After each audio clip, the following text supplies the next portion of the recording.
So let's start with a graphing example. So let's say we want to do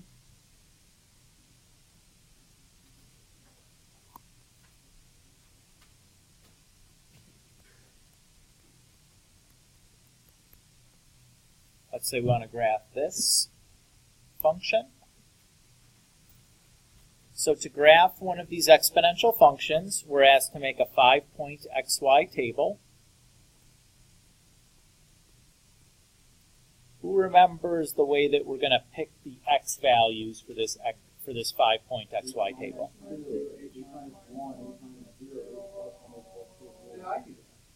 Good. Everybody happy with that? So for this function, what is our value for h? -1.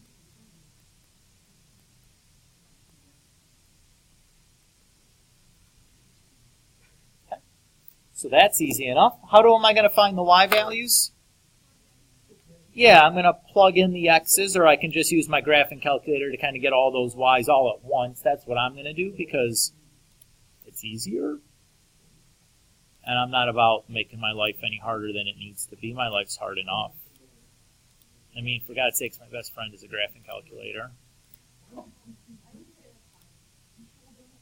So I'll type in my function, and then press second in window to open up the table set menu.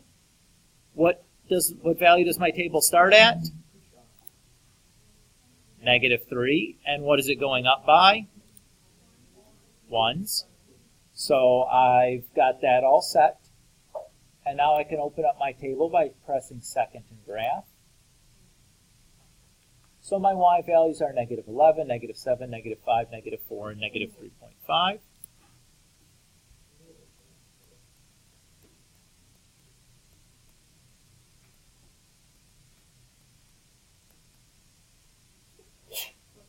Everybody happy there?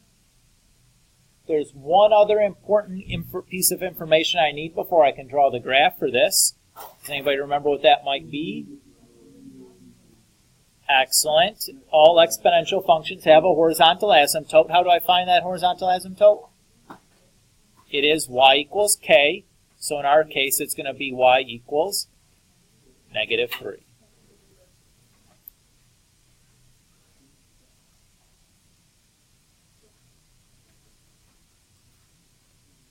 2, 4, 6, 8, 10, -12. 1, 2, 3, 4. Okay. So I'll start by drawing in my asymptote.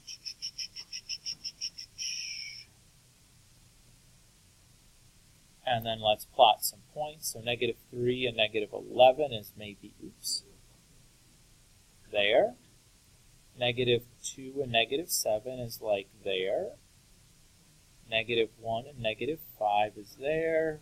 0, 4, 1, 3.5. So there is my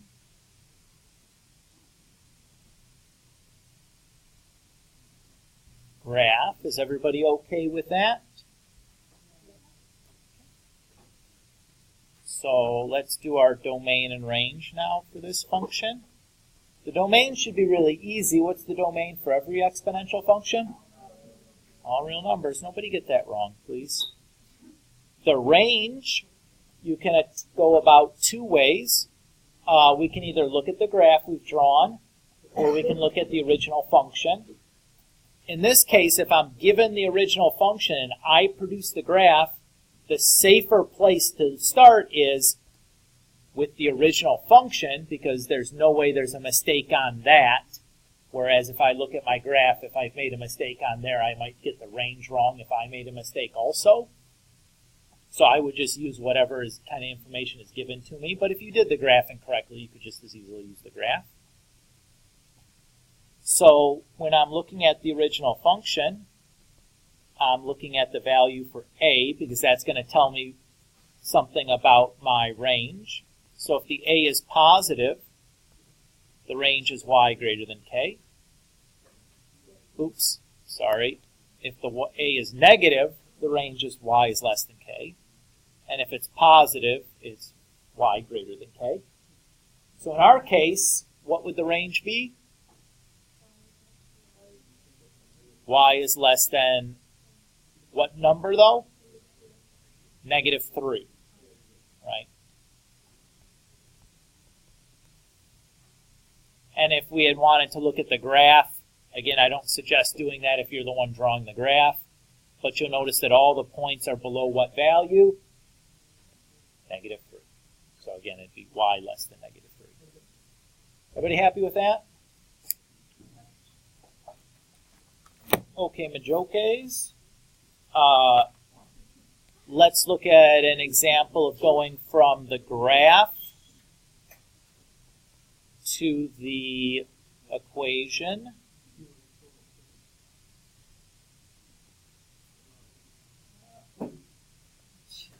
You guys are failing pretty hard about that. We're not gonna talk back there. Just as an observation.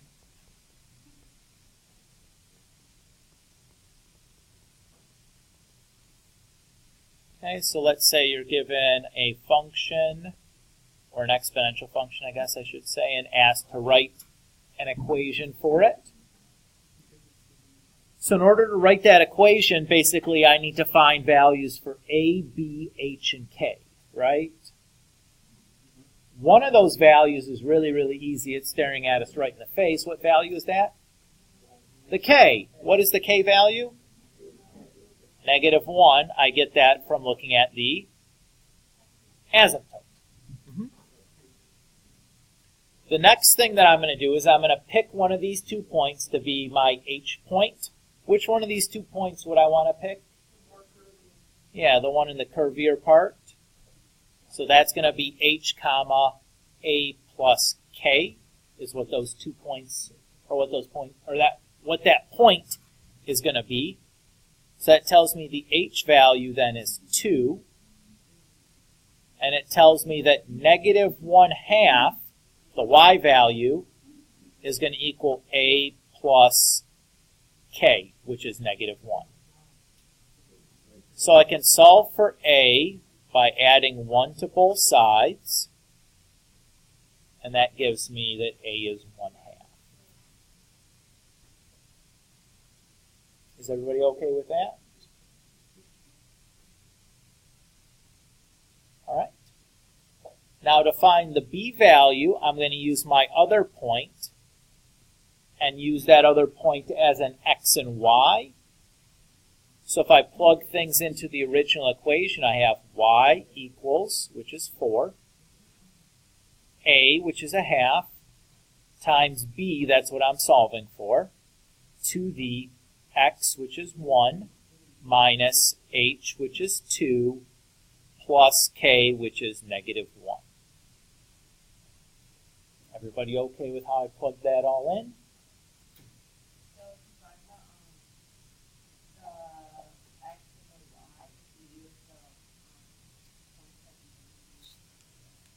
Right, but we're not done. We have to solve this for b. Because, right, what we want is a, b, h, and k. So we haven't found that value for b yet. Yes, Bryce?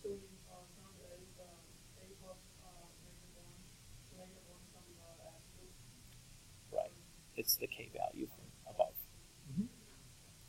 So if I add 1 to both sides, I get 1/2, and then 1 minus 2 is -1. Now I need to get the b value by itself, so let's maybe multiply both sides by 2 to get rid of the 1/2. And I know that b to the -1 is the same thing as the reciprocal of b. So I can think about this as a proportion and cross multiply. And if I solve then for b, I get 1/10.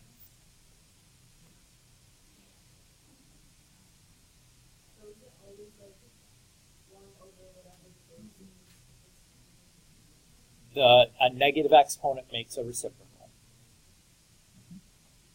So I'd say my final answer is y equals 1/2 times 10 to the x minus 2 minus 1 when I put it all together, and this is my final answer.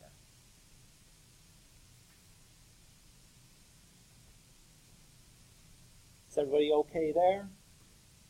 So again, this kind of problem that's not terribly complicated from a mathematics, like a process standpoint. It just, you have to be a little bit careful about remembering how you're getting the values for A, B, H, and K, right? But none of the things that you're doing in there are tremendously, tremendously complicated, but you just have to kind of remember how you're going to use the points that you're given to get the values that you need. When we talk about these story problem situations, there are 4 basic models that you guys should know.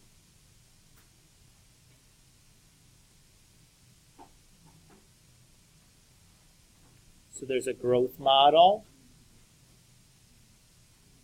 a decay model, the discrete compound interest model,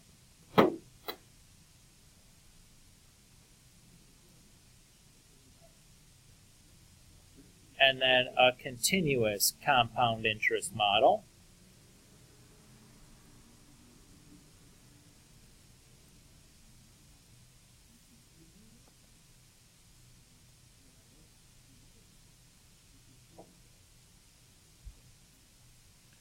So you guys should be familiar with these.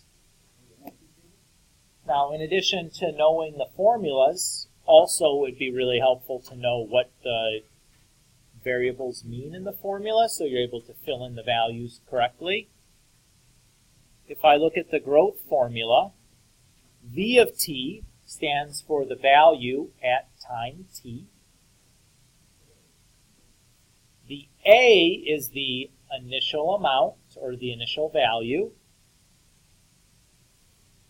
The R is the rate of change, written as a decimal.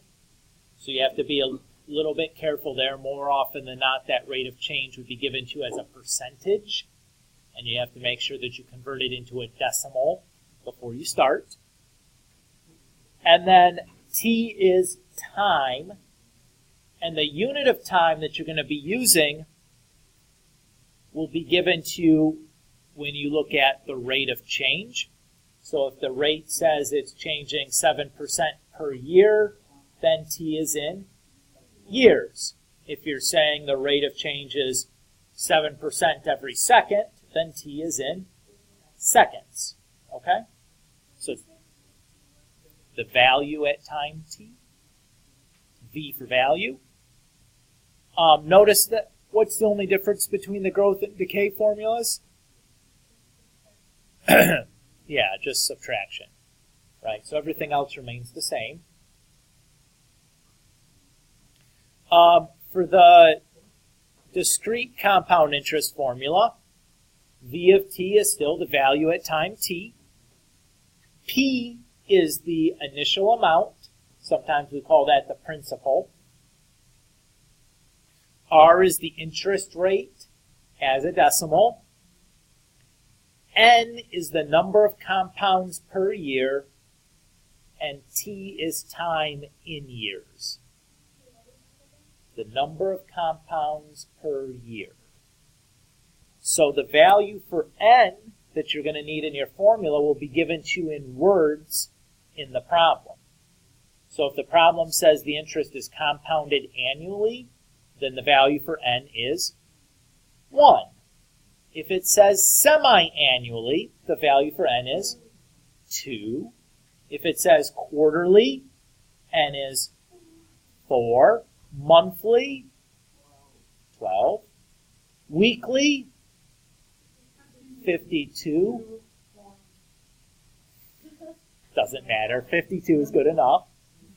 Bi-weekly, 26.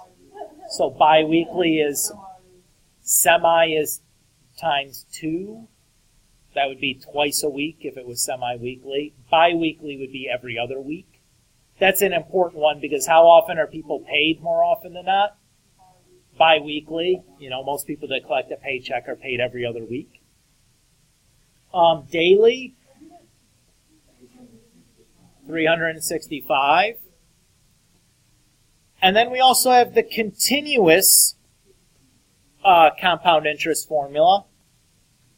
The only letter here that's different is E. What does E stand for? E is a constant, right? That's not a value that you plug in. It is the same every single time. It's that number 2.71, yada, yada, yada that we've talked about. How do I know when to use the discrete formula versus the continuous formula? Right. So if your problem says things are compounded continuously, you use the continuous one. Anything else, you would use the discrete. So if it says compounded annually, discrete. Compounded weekly, discrete. Compounded yearly, discrete. Compounded secondly, discrete. Compounded nanosecondly, discrete. Like it doesn't matter how small that increment is, as long as it's like a measurable sized increment, it's discrete. The only phrasing you could have to not have it discrete is if you said compounded every instant. Okay, that would be the same as compounding continuously. Instant, not constant. I don't know. I would say in the 2 to 3 range. Okay. All right, so let's do an example or two here, yes?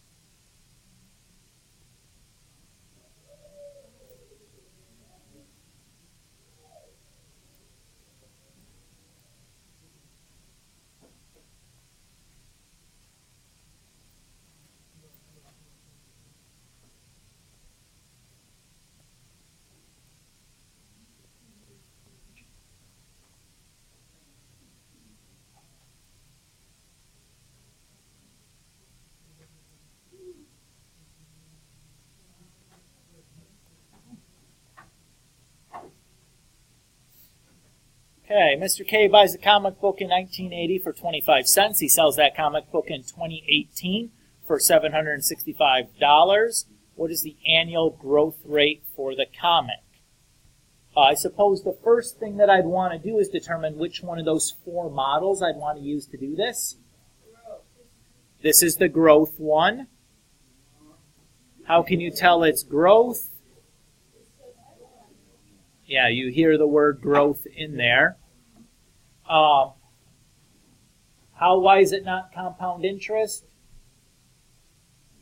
Because there's no banking going on. There's no interest being paid. Something is just appreciating in value. Okay, what piece of this formula are we going to be solving for?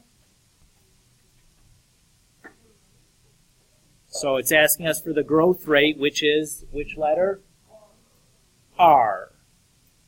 Okay, so let's fill in everything else. What value goes in for V of t?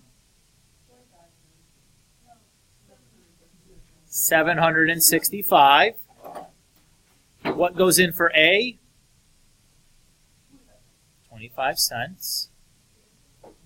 R is what I'm solving for. And then what are we putting in for T? 38.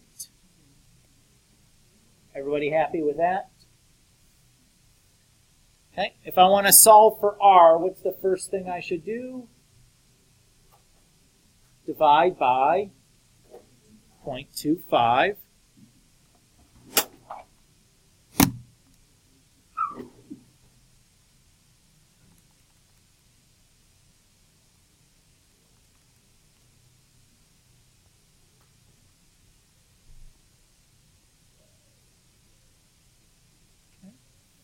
Now what? You could put in your calculator, but we have enough knowledge to solve this algebraically, even before we started talking about logarithms. How would I cancel this exponent of 38?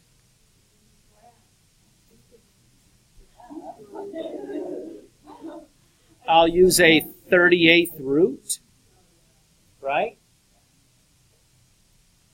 So if I type that into my calculator,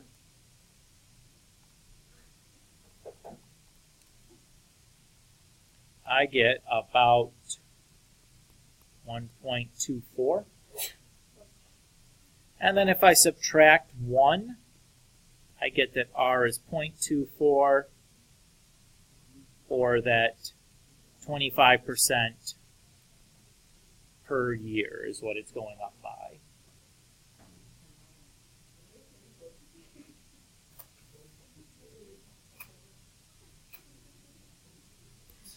Is everybody okay with that? Now, could you solve this by graphing? Sure, right? The problem with trying to do that, though, is you'd have to be really careful about your x min and your x max. So for R, what would your x min want to be? 0. What would your x max want to be? 1. Why 1? What is R representing? A growth, which is often represented as a percentage. Most percentages are going to be given between 0% and 100%. So those are the decimals 0 and 1. So that's a place where it might have confused us when we went to go type this in, picking a good viewing window. Now, certainly you still could have done it by graphing, and it's not wrong to try to do it that way. But be careful if you're trying. You have to think about exactly what is this quantity that you're solving for, and what would be a reasonable range of values to search over. Very likely you would have picked like 0 to 100, and you might not have even seen anything because it would have been really close to the y-axis when you tried to graph it. We probably have time for one more.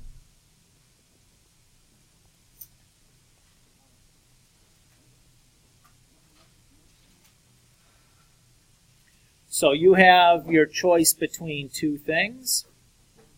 Option 1 is $5,000 invested at 3.6% interest, compounded weekly for 6 years. Your second option is $4,500 invested at 4.2% interest, compounded continuously for 6.5 years. So if I ask you a question like this on the quiz, I'll also ask you to justify it mathematically, so you can't just write down option 1 and show nothing. Just so you know, you have to show something as to why you're picking or making your choice. What would be the easiest way to justify a choice here? Calculate the future value for each of them and see which one is bigger, right? Okay. So if I'm looking at option 1, which formula would I want to use? The discrete compound interest formula.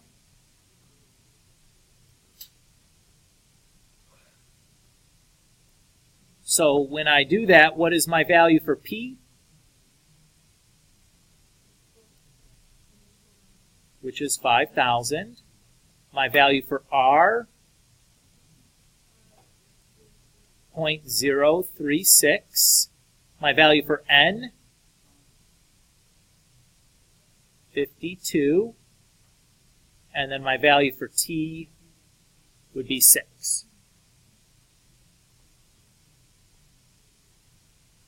And we'll calculate that in a second.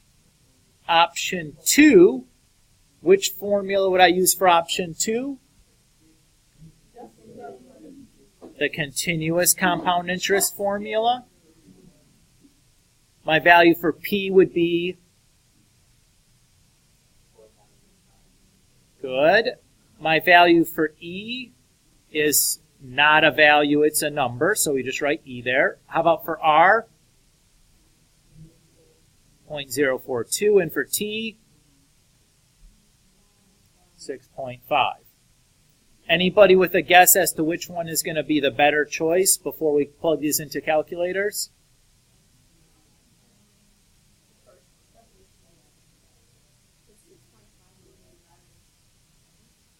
Well, let's find out. 5,000 times 1 plus 0.036 divided by 52 to the 52 times 6 power comes out to be $6,205.05. The next one, 4,500 times e to the 0.042 times 6.5 comes out to be $59 or $5,912.55. So the choice that we would pick as our winner would be option 1, because it's worth more money at the end of the investment. Everybody happy there? Okay.